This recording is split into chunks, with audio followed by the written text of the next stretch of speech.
Halo teman-teman semua, Assalamualaikum warahmatullahi wabarakatuh. Kenalin, nama aku ST Aromatul Jannah dari kelas 4C D4 TKI. Di video ini, aku mau menyampaikan tugas mandiri 2 dari mata kuliah Etika Profesi.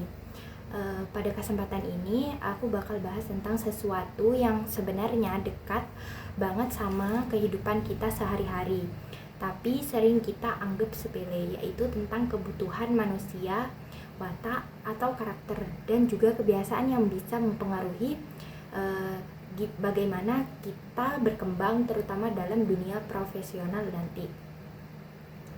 Kalau kita sadari, setiap hari kita berinteraksi dengan banyak orang, entah itu di kampus, organisasi, atau lingkungan sekitar. Dan dari situ kita bisa lihat kalau setiap orang punya cara berpikir, bersikap, dan respon yang berbeda-beda.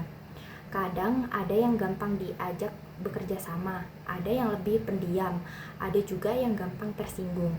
Nah, perbedaan ini sebenarnya wajar banget karena setiap orang punya latar belakang, kebutuhan, dan karakter yang berbeda-beda. Salah satu teori yang menjelaskan tentang kebutuhan manusia adalah dari Abraham Maslow.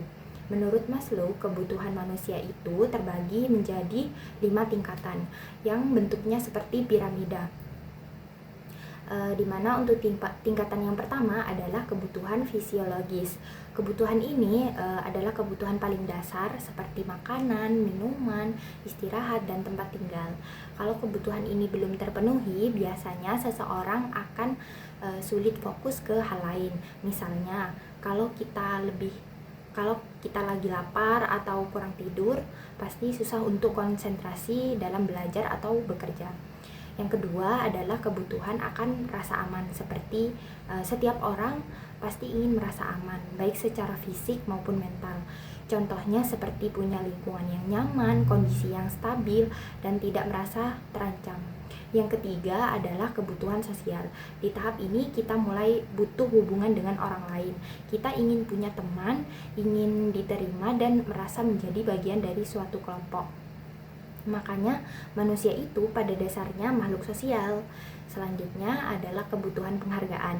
Di sini seseorang ingin dihargai, diakui, dan merasa percaya diri. Misalnya ketika kita diapresiasi atas kerja keras kita, itu bisa meningkatkan semangat kita. Dan yang terakhir adalah aktualisasi diri. Ini adalah tahap tertinggi di mana seseorang ingin mengembangkan potensi dirinya secara maksimal, bukan cuma sekedar memenuhi kebutuhan, tapi juga menjadi versi terbaik dari dirinya sendiri. Yang menariknya, kebutuhan ini biasanya dipenuhi secara bertahap. Jadi kalau kebutuhan dasar belum terpenuhi, akan sulit untuk naik ke tahap berikutnya. Nah, selain kebutuhan, ada juga yang penting, yaitu watak atau karakter. Watak ini mempengaruhi cara kita berpikir, bersikap, dan mengambil keputusan. Misalnya, ada orang yang cenderung sabar, ada yang cepat marah, ada yang terbuka, dan ada juga yang lebih tertutup.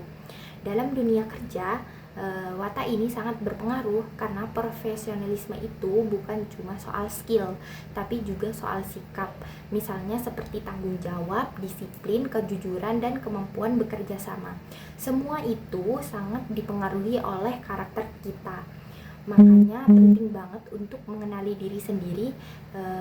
Kita perlu tahu kelebihan, kekurangan kita supaya bisa berkembang ke arah yang lebih baik. Nah, dari sini kita masuk ke bagian yang menurut aku paling penting, yaitu kebiasaan. Menurut Stephen R. Covey, kebiasaan itu adalah faktor utama yang menentukan apakah seseorang bisa menjadi efektif atau tidak.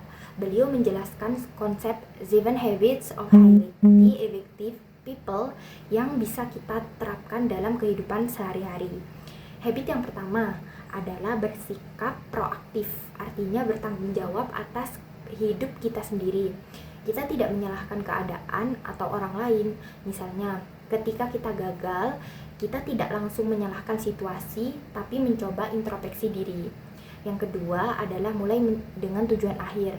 Jadi kita punya arah yang jelas dalam hidup kita. dan apa yang ingin kita capai. Tanpa tujuan, kita bisa saja sibuk tapi tidak benar-benar berkembang. Habit yang ketiga adalah mendahulukan yang prioritas. Kita belajar mengatur waktu dan fokus pada hal-hal yang penting, karena tidak semua hal yang mendesak itu penting dan tidak semua yang penting itu mendesak. Kemudian habit yang keempat adalah berpikir win-win. Dalam hubungan dengan orang lain, kita tidak hanya memikirkan diri sendiri tapi juga orang lain. Jadi kita mencari solusi yang sama-sama menguntungkan. Kemudian habit yang kelima adalah mengutamakan memahami sebelum dipahami. Ini penting banget dalam komunikasi. Kadang kita terlalu fokus ingin didengar tapi lupa untuk benar-benar mendengarkan orang lain. Habit keenam adalah bersinergi, artinya kita bekerja sama dengan orang lain untuk mencapai hasil yang lebih baik.